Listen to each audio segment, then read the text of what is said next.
Two people, same salary, same amount of debt on paper. In 10 years, one of them is quietly wealthy. The other is still treading water. It has nothing to do with how much they borrowed, and almost nothing to do with what they bought. It comes down to one number most people have never calculated on a single loan they own. Stick around, because by the end of this, you'll know how to run that number on everything you owe. And you'll probably find out one of your safe debts is bleeding you dry while a scary one is actually fine.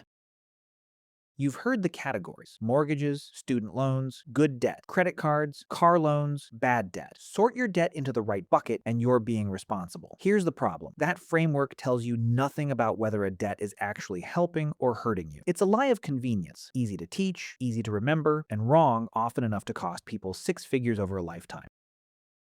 A loan is just money now in exchange for more money later. The only thing that determines whether that trade helps you or hurts you is the spread, the gap between the interest rate you're paying and the return that same money could earn somewhere else. Owe money at a rate higher than you could earn elsewhere, and you're guaranteed to lose ground every single year. Owe money at a rate lower than you could earn elsewhere, and you're getting paid to hold debt. Same paperwork, opposite outcome. The category on the loan application never mattered.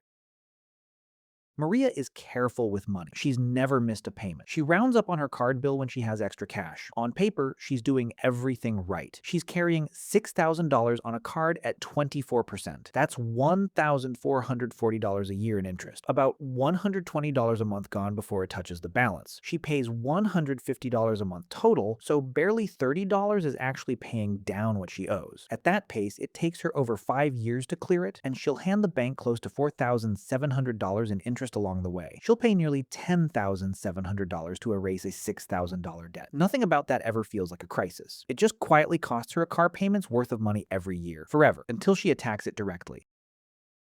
Devon has a mortgage at 5.8%, same good debt as everyone tells you. But the real story is what he does with the money he's not sending to a credit card because he doesn't carry one. He puts $400 a month into an index fund instead. At a 9% average return, that's roughly $76,000 in 10 years, $265,000 in 20. His mortgage sits below the return he's earning elsewhere, so paying it off early isn't the priority. Investing is. Same income bracket as Maria. Same idea of having debt. Opposite direction because of one number neither of them ever wrote down until now.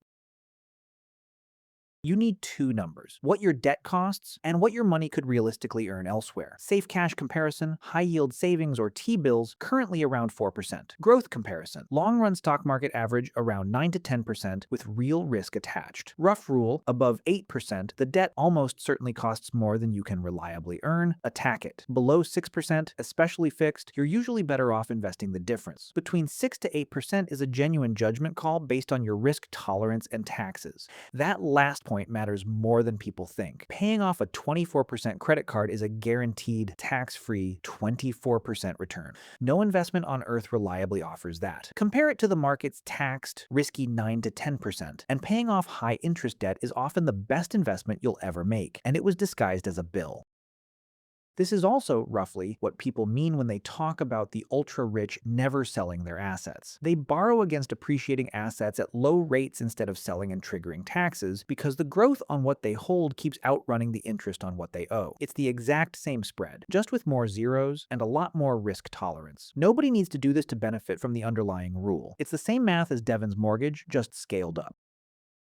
Write down every debt you have and its rate. Rank them highest to lowest. Work down that list. Anything above 8%, most credit cards, many personal loans, attack first. 6 to 8%, some car loans, some personal loans. Case by case. Below 6%, many mortgages, some student loans, pay on schedule. Invest the rest. One exception beats all of it. If your employer offers a retirement match, grab that first. A 50% instant match beats every rate on this list.